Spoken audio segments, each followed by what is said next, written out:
Where's the cries of our infrastructure's falling apart? I haven't heard that. It's because there's a different guy in charge. Oh, that's right. But it'd be At some point in interesting to time. see what, after the investigation, what comes down to the cause of all four of these. Was it equipment failure?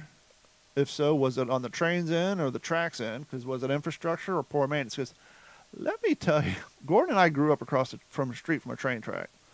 And it was loud, but it wasn't unbearable. It was almost nichey, quaint. Every once in a while, a train would go rolling down the tracks. You got used to it. Like Uh, living on a road. Oh, wait, there was a road too. yeah, A like the loud one. 4-lane A major. thoroughfare. That's a fun word to say, thoroughfare. But a couple of years Route ago, 25. Rural Route 25 when we were growing up. I was on a World War II reenactment No way. at this historical village, and they set us up by the train track. Somebody went back to his childhood. Worse. Kind of what I'm getting to. This was a very active train track, and our tents, yes, pump tents, made 1943, These are was the ones without the about, floor? yes, without the floor, 60 yards from the train track. At night, a very active train track. And the train would come rolling down the track and got louder.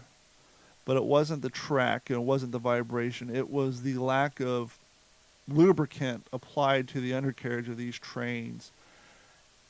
And it got so bad because, like, one would come through an hour. And after the booze wore off, around 3 in the morning, you're laying in a fucking bed, sound asleep, and you hear what sounds like 30,000 banshees flying through your tent. It got to the point where I was having dreams where I was fantasizing about putting an industrial-sized quad-barrel WD-40 spray station installation 2 miles down the track. So as this train came barreling down the road, its undercarriage would get completely engulfed in WD-40 so that by the time it got to where my tent was, it was just a nice rumble.